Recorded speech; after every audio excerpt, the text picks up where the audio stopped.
Good morning students, मैं सौरभ रंजन आपका SST teacher फिर एक बार क्लास 10 के ज्योग्राफी के इस सेगमेंट में। बच्चों, ये ज्योग्राफी का चैप्टर 6 है जिसका पार्ट 2 हम लोग डिस्कस करने जा रहे हैं।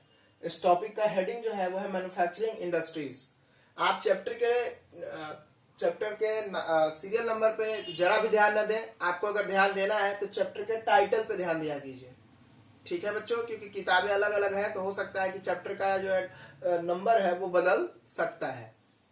तो खैर, अब हम बात करने वाले हैं इंडस्ट्रीज की। इंडस्ट्रीज के बारे में हमने बहुत सारी बातें की थी। आज जो है हम इंडस्ट्रीज के डिवाइडेशन पे बात करेंगे, क्लासिफिकेशन ऑफ इंडस्ट्रीज की। इंडस्ट्रीज तो है, तो इंडस्ट्रीज को कितने टाइप से बांटा जाता है, कितने तरीके से डिवाइड करके हम जो है उसको अलग सेगमेंट में करते हैं, जिसके चलते हम उसका एक अच्छा स्टडी कर पाए, उसके बारे में एक अच्छी जानकारी बना पाए। तो ये मैंने आपके लिए जो है पीडीएफ बनाया है। इस पीडीएफ की डिमांड करें, इसमें मैंने सब चीजों को मेंशन किया है। बोर्ड पे सब चीज मेंशन होना आसान नहीं है। तो अब जो हम करने जा रहे हैं वो है क्लासिफिकेशन ऑफ इंडस्ट्री।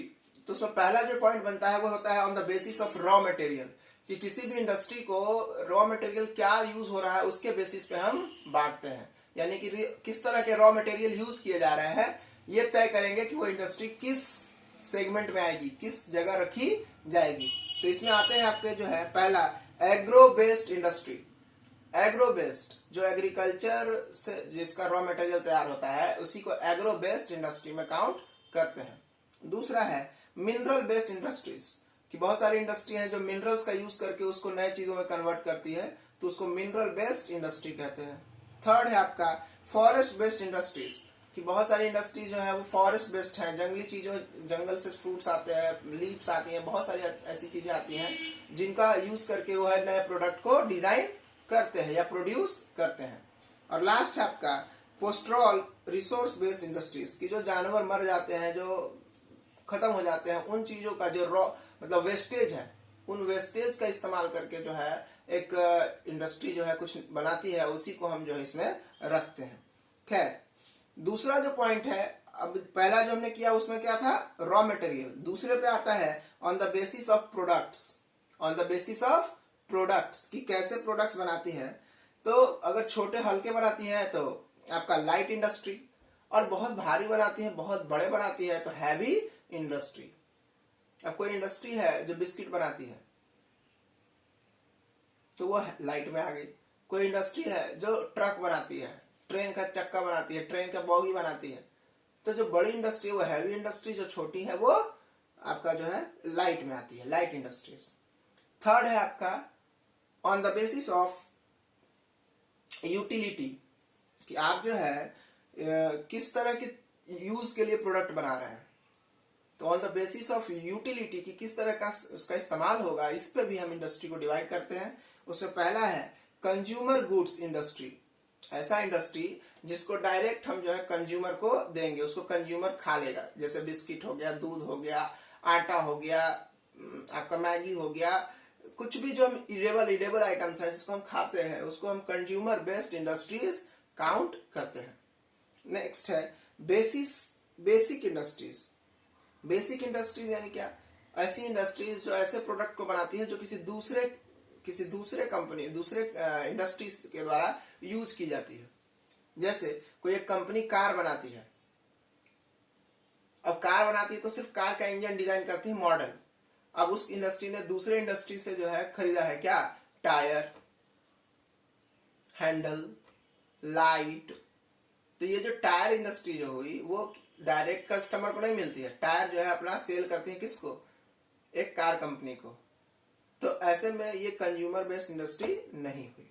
अब जो है हम बात करते हैं on the basis of ownership, कि किसी कंपनी का मालिक है कौन है, उसके बेसिस पे भी हम किसी कंपनी को डिवाइड करते हैं। और इसमें हम जो कहते हैं वो है पब्लिक सेक्टर इंडस्ट्रीज, दूसरा आपका प्राइवेट सेक्टर इंडस्ट्रीज, तीसरा है ज्वाइंट सेक्टर इंडस्ट्रीज, और चौथा है कोऑपरेटिव सेक्टर इंडस्ट्रीज। फिर से एक बार बच्चों, ये बहुत इंपॉर्टेंट है इसलिए एक बार और डिस्कस कर ले कि ऑनरशिप के बेसिस पे, मालिकाना हक के बेसिस पे भी हम एक सेगमेंट तैयार करते हैं, एक डिवाइडेशन तैयार करते हैं कि भाई इंडस्ट्रीज को बांटा जाए। तो पहला करते हैं प्राइवेट सेक्टर, कि जो प्राइवेट लोगों के हाथों में है। दूसरा है पब्लिक सेक्टर, जो सरकारी लोगों के हाथों में है, सरकार उसको रन करती है। और तीसरा है ज्वाइंट सेक्टर। ज्वाइंट यानी कि कई बार जो है कई इंडस्ट्रीज ऐसी चलती है जिसमें दोनों सम्मिलित है, सरकार भी सम्मिलित है और आपके प्राइवेट लोग भी सम्मिलित है, तो दोनों मिलकर उसको चलाते हैं और इसीलिए उसको जो है ज्वाइंट सेक्टर भी कहा जाता है। लास्ट है कोऑपरेटिव सेक्टर, कि कोऑपरेटिव सोसाइटी जो होती हैं जो किसी दूसरे तीसरे चौथे पांचवे से मिलकर चलती हैं, जो किसी के वेलफेयर को ध्यान में रख के चलाई जाती हैं, तो ये भी एक तरह की इंडस्ट्रीज हैं। तो ये चारों इंडस्ट्रीज को हम देखेंगे। अब लास्ट है हमारा on the basis of size and investment, कि आपकी इंडस्ट्री का साइज क्या है, आप कितने बड़े एरिया में आप उसको जो है लगा रखा है आपने, प्लस आपका कितने लाख का, कितने करोड़ का, कितने अरब का वो फैक्ट्री है, उसमें खर्च है या उसमें इन्वेस्टमेंट है, इसके दम पे भी हम बताते हैं कि वो जो है क्या है, उस इंडस्ट्री जो है उसको क्या कहा जाएगा।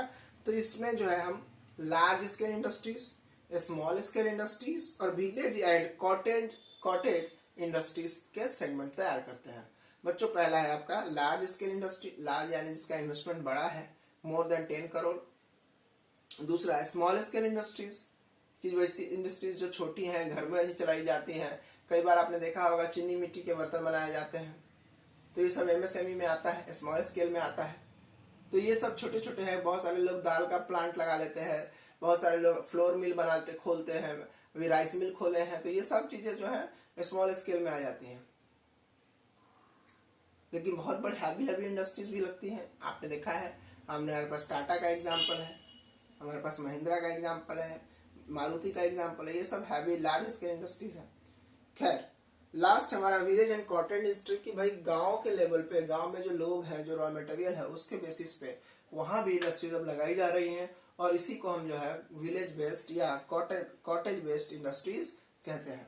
अभी राइस मिल का मैंने एग्जाम्पल दिया है, चूंकि राइस गांव में तैयार होता है, तो गांव के लोग या गांव में जो इंडस्ट्री है वो वहां से राइस को डायरेक्टली यूज कर लेती है, और यूज करके वहां पे तुरंत उसको कन्वर्ट कर देती है पैडी से राइस में।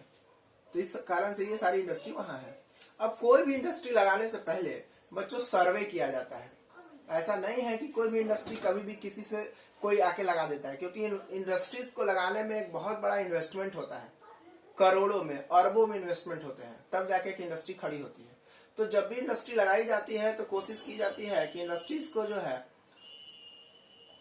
कुछ सर्वे किए जाए, कुछ फोरकास्टिंग की जाए, उसके बाद लगाया जाए। जैसे मैंने पिछले वीडियोस में शायद थोड़ी बातें की थी।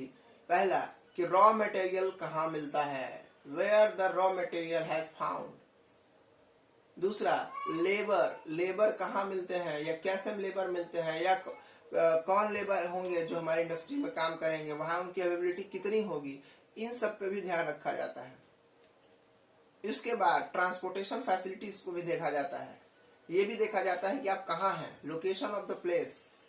अब एक बात करते हैं कि इंडस्ट्री है जो इंडिया को कवर करती है, इंडिया में हर जगह अपने प्रोडक्ट सेल करती है, और वो इंडस्ट्री है आपके मध्य प्रदेश में, तो पूरे इंडिया को कवर कर सकती है इक्वल डिस्टेंस पे, चाहे वो नागालैंड जाने की बात हो, कन्याकुमारी की बात हो, जम्मू कश्मीर की बात हो। लेकिन अगर एक इंडस्ट्री नागालैंड में लगा दी जाए तो वो कन्याकुमारी जाने में, प्रोडक्ट पहुंचाने में उसको बहुत खर्च आएगा, देर बहुत लगेगी। तो इन सब चीजों को भी काउंट किया जाता है। खैर ये सब बातें हम करेंगे अपने अगले वीडियोस में। तब तक जो है आप चैप्टर्स के नोट्स बनाते रहिए और अपने स्टडी को और कई किताबों से भी जुड़कर करते रहिए। थैंक यू बच्चों।